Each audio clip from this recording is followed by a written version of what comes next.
This is the Forgecast, your eye into the who's who and what's what in cybersecurity and the cloud.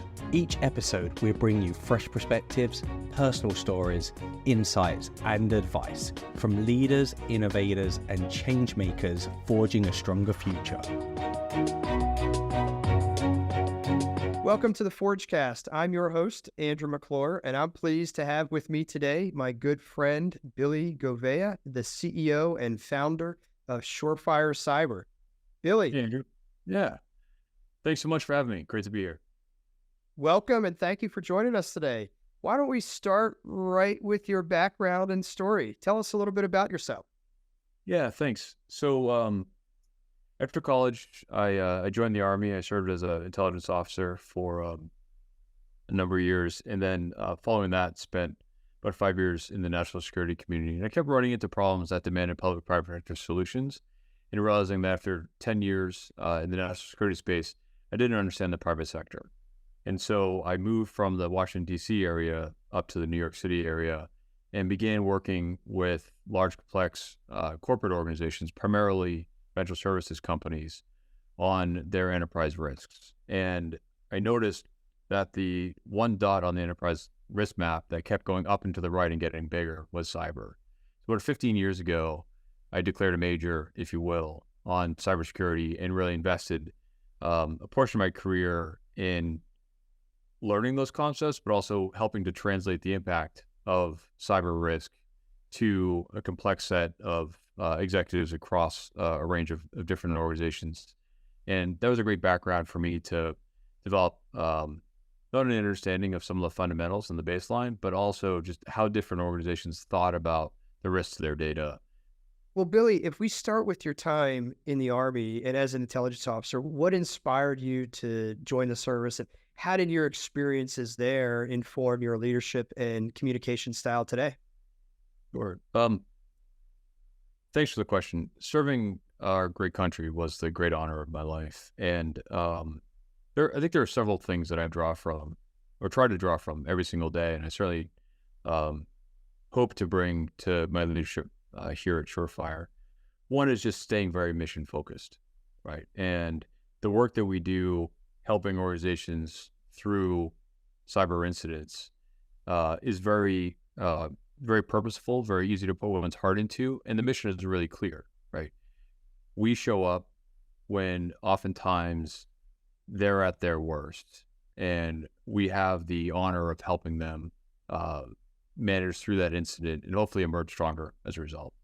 The second dimension is just learning how to lead teams, learning how to take care of people working under exceptionally demanding circumstances. I think about how hard our work is, how hard our team needs to work in order to support our clients, or we need to be there for them when they need us, and just making sure that we stay very centered on that and recognize the very human dimension to what we do.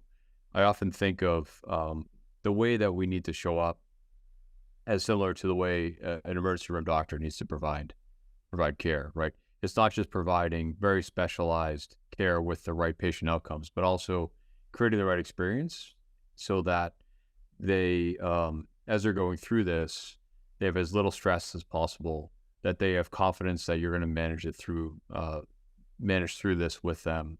And when they look back on it, they think, boy, that was a terrible event, but I'm glad I had that help. That's what we strive to do here. And I think a lot of that balance of you take care of the mission, take care of the people. I had the experience of being formed in that type of thinking, when I joined the Army at 17. Well, no doubt what you've learned in the service has translated to the culture at Surefire. And no doubt, too, the other experience you've had across industry has also lent itself to the progress you've seen at Surefire Cyber.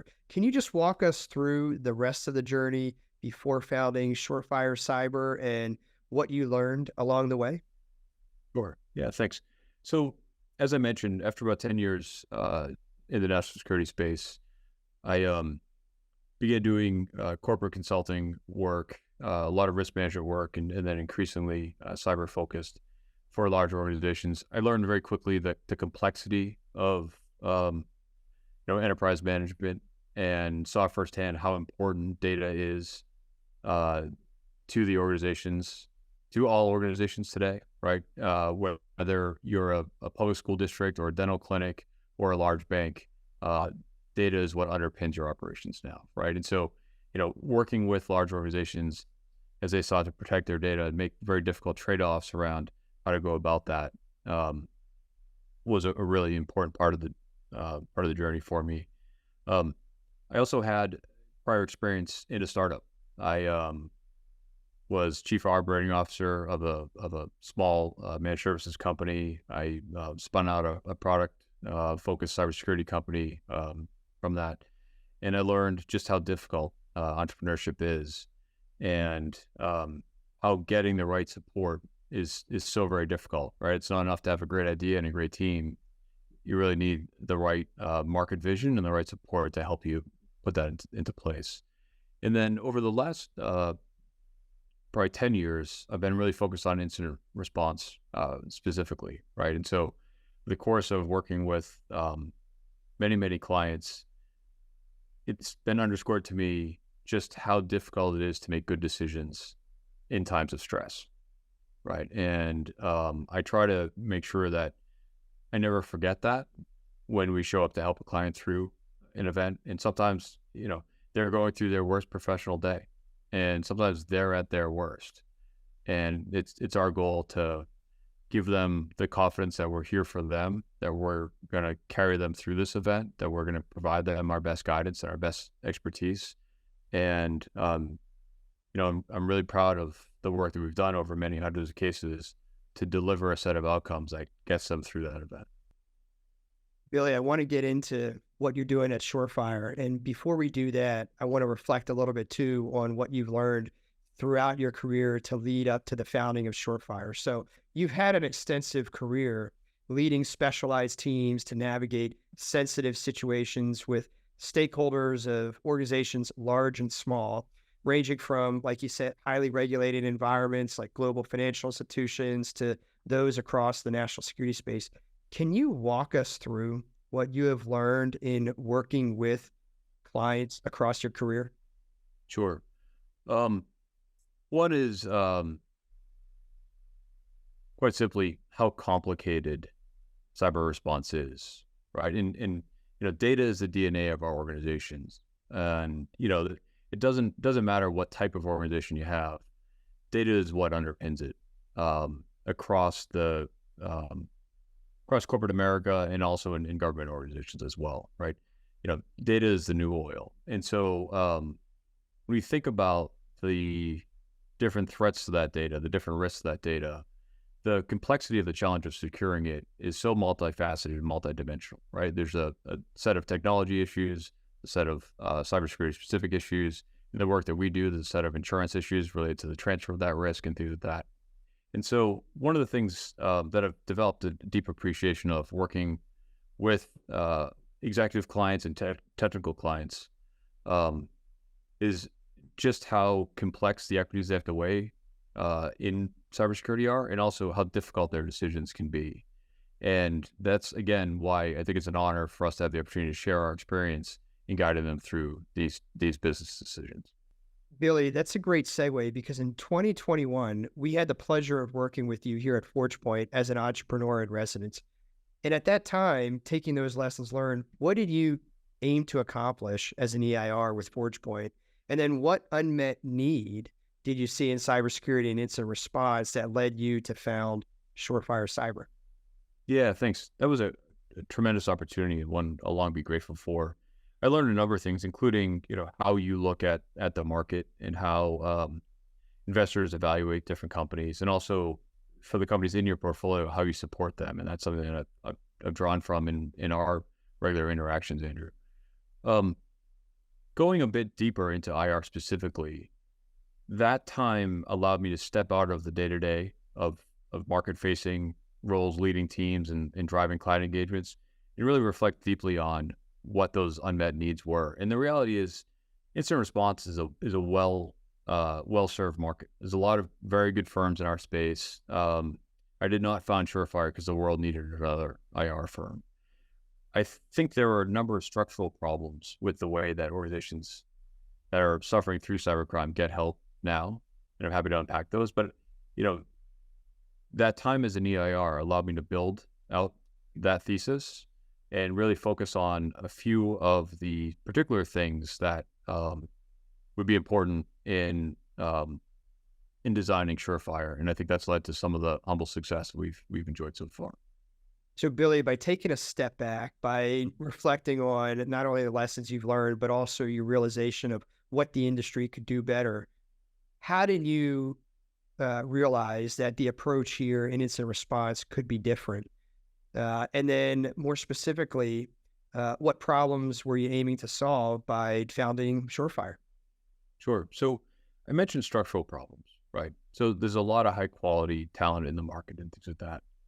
And I certainly don't think that anyone is being inefficient. Yet the reality is when you build a business on a time and materials basis and you're conditioned to make money by the hour and you have a leverage model that supports that in the services space, you're disincentivized from taking advantage of efficiencies in technology.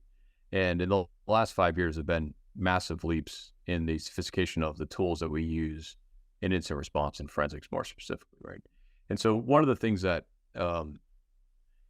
we believe we could do is automate a large part of the workflow and also better leverage new technologies to deliver response outcomes and forensic outcomes. So, so far at Surefire, we've automated about 80% of the work process and recognized that that's allowed us to reframe the role of our experts to be less putting a puzzle together piece by piece by piece, but allowing automation to create that puzzle, and then using our experts and our experience to guide clients or by orienting them to the picture that puzzle creates, then working with them through a set of difficult business decisions, right? So the automation has allowed us to deliver more predictable outcomes, but also faster outcomes. And, it was during my time as an EIR that I was able to architect that and think that through and have a number of conversations with those across the market and the partners that we have today around what they would be looking for in a response firm in general, and also how we could provide a better set of outcomes. Billy, I recall that several years ago when we had talked about this vision, we had come away at Forgepoint and we were thinking about this is exactly the playbook that we want to help support because it's a playbook we've executed across other industries like consulting services for pen testing or identity entitlement remediation. And so this idea of technology now enabling what was formerly a pro service business, can you just tell us then, how do you implement a broad vision like that with the team that you build and the people you choose to hire? Sure. Thanks. I want to be very clear that we're not automating the incident response process in full. This is a talent business, and our biggest role is humans helping humans in making decisions through a crisis, right? What we wanted to do was change the framing of that role, as I talked about. And also by doing that, it allowed us to hire very high caliber talent, have those people focus on showing up in an empathetic way and trying to take as much stress out of the equation as possible by empowering them with a set of tools that would give them faster outcomes. And so when I began meeting with our first set of hires and really digging into how to build an all-star team, it was the tech enablement that drove that vision. It was the ability to do what we're doing in a better way and be part of something that's different. And when I think back to my experiences, I did try to be an entrepreneur before. I tried to bootstrap a few companies, and I noticed it was immensely difficult. And the reality is, Forgepoint support allowed us at Surefire to assemble an A team right away and build the automation before we got started. And that's so important in response because the work we do is such an honor to do. It's such important and meaningful work for the organizations that we help that I didn't want to accept any risk on the quality of things. So by starting with with the support from Forgepoint that allowed us to build the right team right off the bat, and also to invest in designing the right tooling, which propelled us into the market. Billy, quality, an A team, and also incredible service are all things that you focus on at Surefire. It has been contributors to your success to date. Can you walk us through Surefire Cyber's growth and success in the market today? And here we are nearly 2 years later. How would you describe where the company is today? Yeah, I'm definitely grateful for a good start. I think it's important to stay quite aware that we're in the early innings, right? So we might be in the third inning of things in this current approach. And while things have gone well, we have a lot of work ahead of us in order to fully change the game as we're hoping to do. And so as I just kind of break that down a little bit, we started sort of exactly 2 years ago. It's fun. Team meetings this week and last week we had our first 2-year anniversaries, which is pretty cool. And those first number of months were designing our processes, implementing our services, thinking through what capabilities we would need to assemble in order to commit to standing shoulder to shoulder with our clients all the way through a response event. So thinking about our capability to negotiate ransoms and documenting our approaches and field testing that with our partners and things like that. Similarly with our restoration services, thinking about who's the best at this right now, how do we learn from what they're doing, and how do we design each of the things that we do in an integrated way? How do we document that with rigor so that we can be systematic about our implementation and bring the best of our collective thinking to bear on every single client opportunity?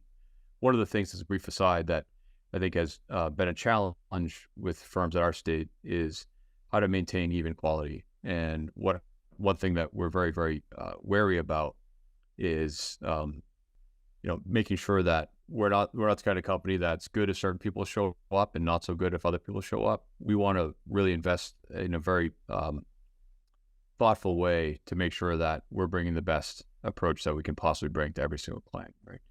So over those first months, we assembled a team that I have great confidence in and I'm honored to work with every day. We worked out our tooling, we worked out our plays, and then we began taking this to the partners that in some cases we've known for years, in other cases were newer relationships, and began laying out, hey, we're starting a new firm in this space. We want to get your input on that and really understand your problem. And I think it's important here to point out that our go-to-market motion is not selling direct to CISOs for the most part. It is partnering with cyber insurance carriers to be their approved response vendor on their panel of approved vendors, and then working with law firms under legal privilege to support the clients that activate cyber insurance claims.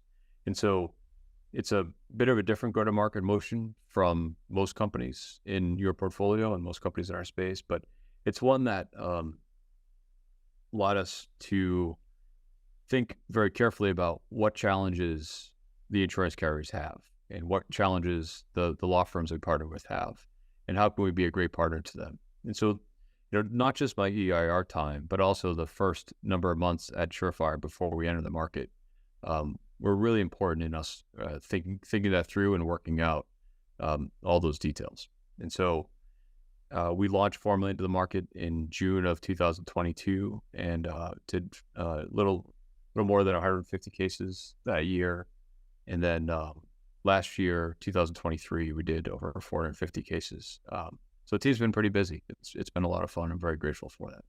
Billy, 600 cases later, looking back, is there one incident or achievement that you're most proud of and the team is most proud of that's validated or reinforced why you set out in founding Surefire Cyber?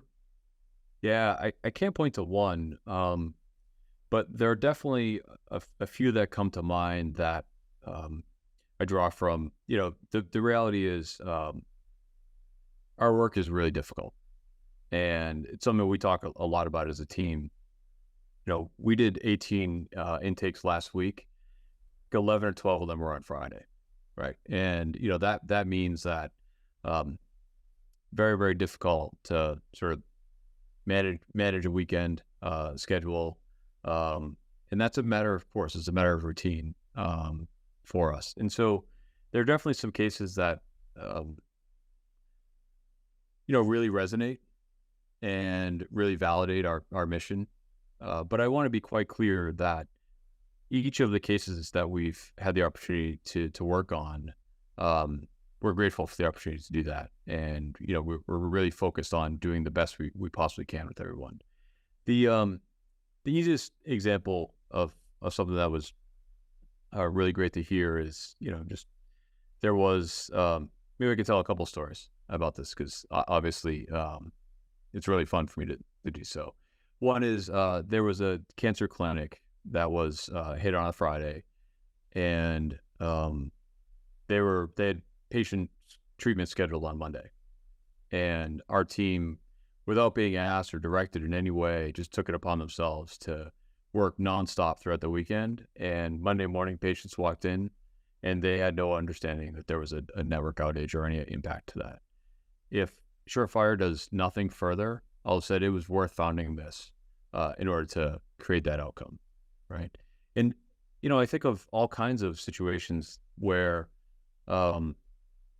cybercrime has really impacted people's lives. There was a great bit of research by the Royal Uniformed Services Institute, RUSI, published a month or two ago called the Scourge of Ransomware. And I think oftentimes when we discuss cyber incidents, we focus on the financial impact to organizations. And that's important, but that's not what drives us alone, right? There's non-financial impact to organizations, right? The fact that cyber incidents can lead to lower morale, more turnover, all kinds of challenges that don't show up on the balance sheet, but lead to lower quality after the event. There's impact to the people involved in these organizations, right? Think about the stress involved in having to work, night after night after night, weekend after weekend after weekend on a very difficult, complex restoration for weeks or sometimes months. You can think about the guilt or shame that happens if you were the one that clicked on a link that brought your organization down, and the challenges that come.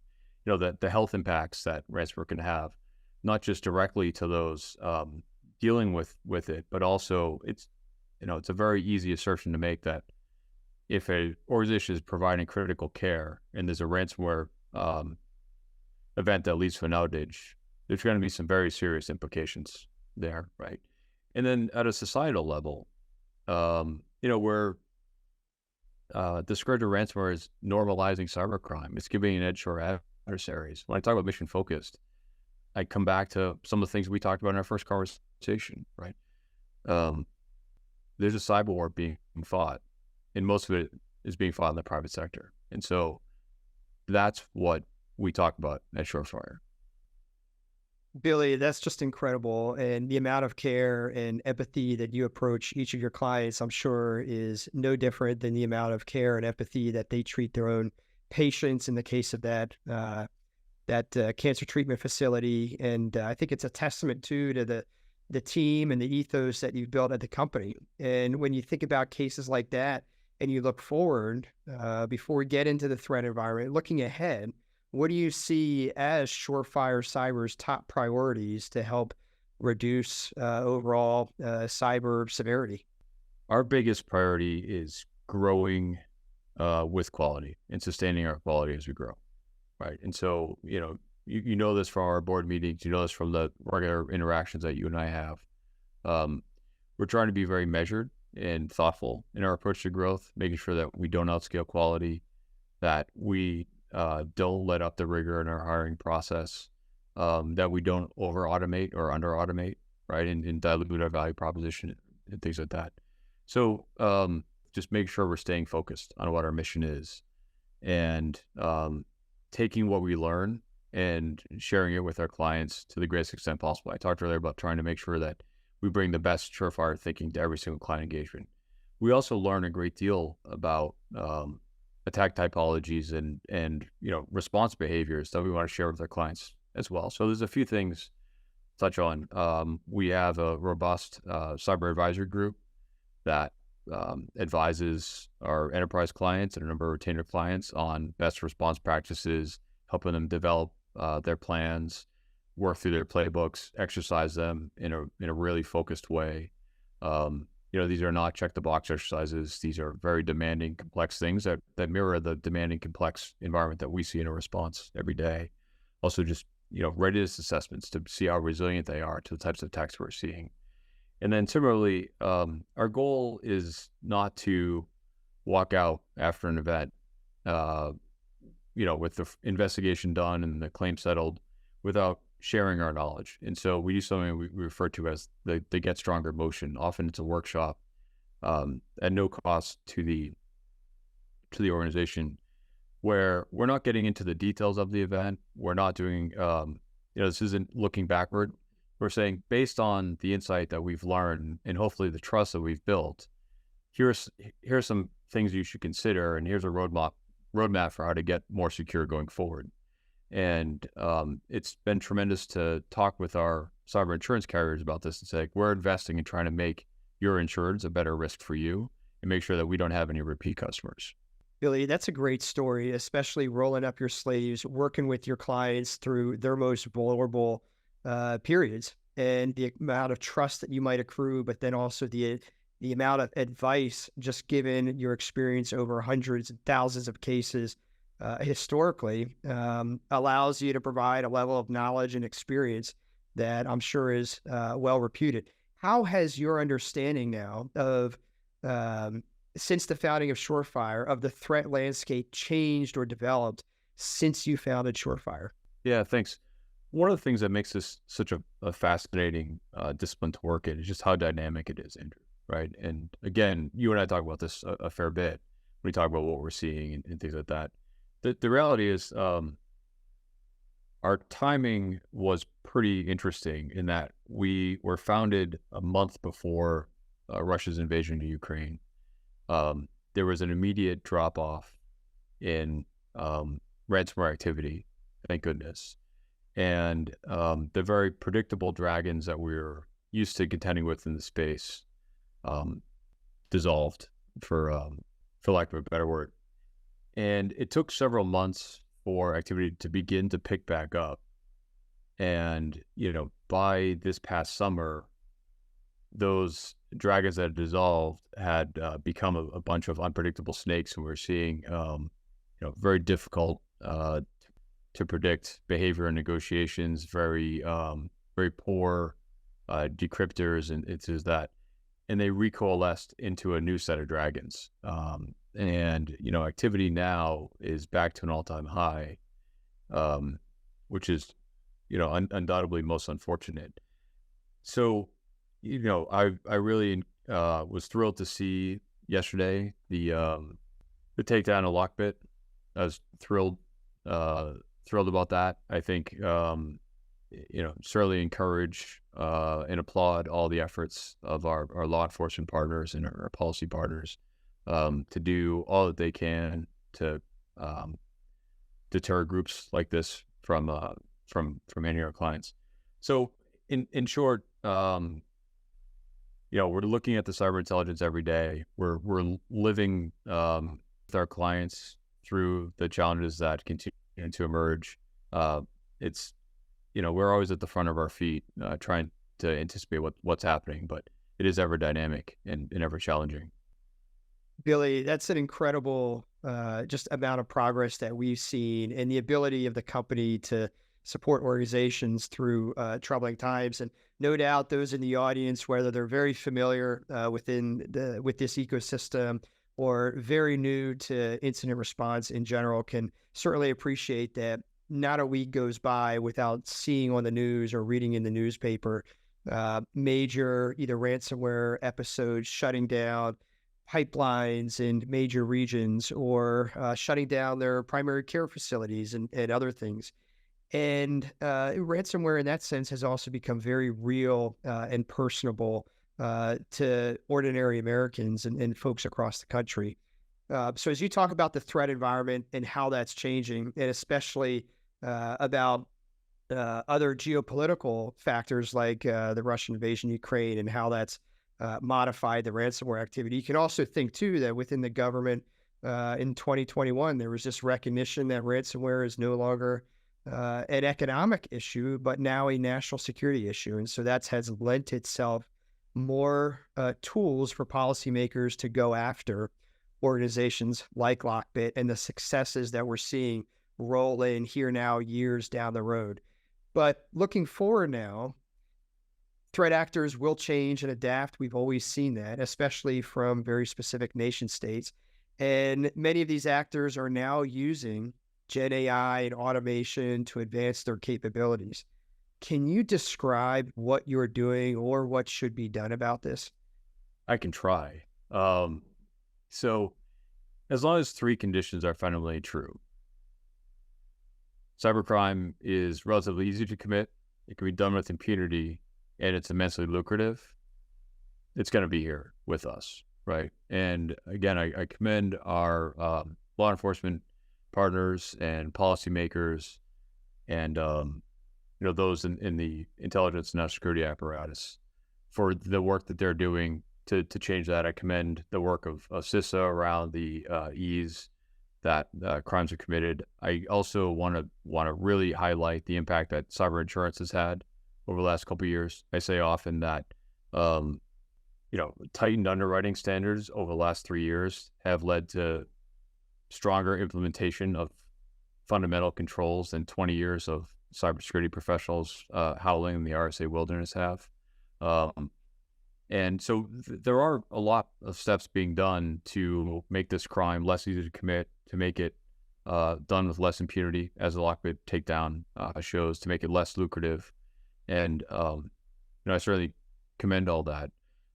Our role is a lot more humble, in that we're just focused on helping victims through the aftermath of these events, right? And so it's our hope that we can bring our approach, bring our tech-enabled tooling, bring our very talented and experienced response experts to help take stress out of the equation, to reduce the business interruption, to make it less costly for them, and really to give them a sense of confidence that, hey, we're here, we're going to work with you to get you through this. And as for the broader landscape and the broader dimensions that come into play, I have a lot of thoughts, but a few answers, I'm afraid.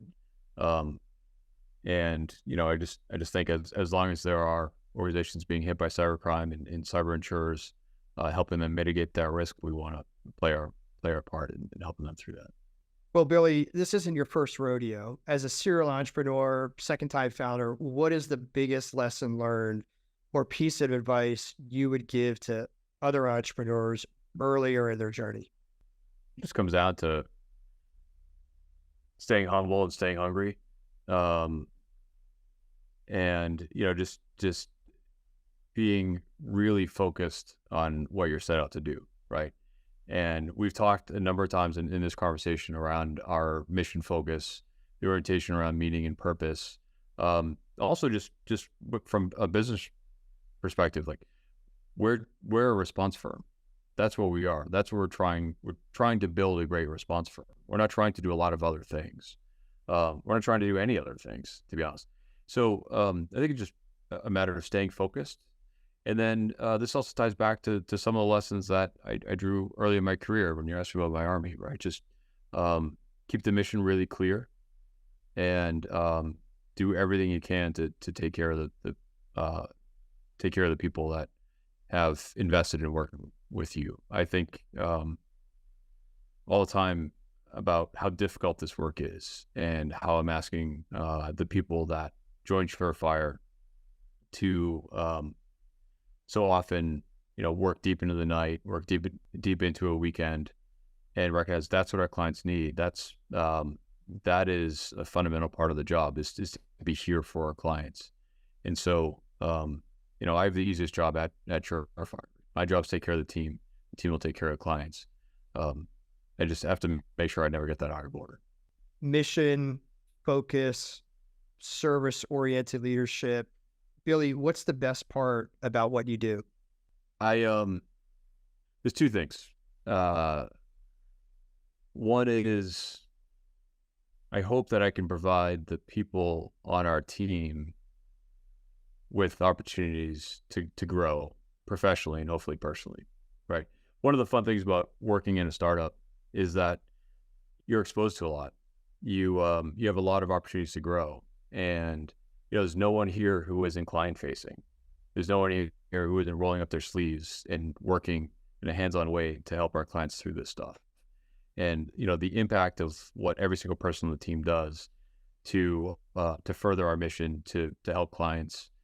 I want to make sure that always stays visible and palpable, even, right? And so, just the opportunity to provide our team with growth opportunities, encourage them to develop, is certainly a deeply rewarding part of my role.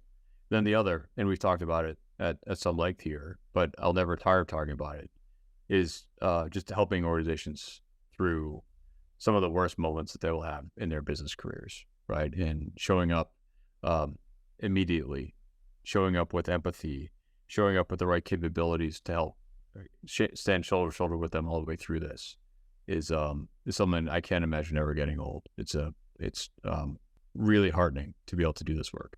Continual improvement, Billy, is a hallmark of any healthy organization. So at this moment in time, what do you think our industry could be doing to improve as well? Is there one thing that you would like to see, and what would that be? I don't know if there's one thing, Andrew. I mean, there's progress being made on so many different fronts. And, the landscape, the terrain that we're operating in is evolving so quickly as well. You brought up AI. I was reading about quantum computing last night and when Q-Day might be, or that's 2 years or 2 decades away. I guess when I step back and sort of think about my several decades involved in this broadly defined space, I think, yes, there's a lot more exposure. The importance of data is higher than it's ever been. I also think it's pretty cool to think about how much talent is in this industry now, how much support there is, how more deeply these issues are understood. A few years ago, it was hard getting executives in a room for a tabletop. Now it's hard doing a technical exercise first before having an executive one, because senior leadership and often the board wants to get involved. So there are definitely some fair wins here. As for one thing, I'm afraid I don't have that magic bullet worked out. What do you think? Billy, it's a great question, and I think it's part of what we're trying to figure out as well. But we're happy to do that together, and glad to be a part of the journey over at Surefire Cyber, and just incredibly proud of the team you've been able to assemble and the culture you've been able to build at the company. So with that, thank you, Billy, for your trust, partnership, and friendship. And here's to the impact you and the entire team at Surefire Cyber are achieving and all that's ahead. All right. Thank you for joining us today. Thank you, Andrew. Thanks for tuning in to today's episode. Subscribe to the Forgecast, which is brought to you by Forgepoint Capital. We're a leading cybersecurity and digital infrastructure venture capital firm that invests in exceptional teams protecting the digital future. To learn more about Forgepoint, visit forgepointcap.com or find us on LinkedIn and Twitter.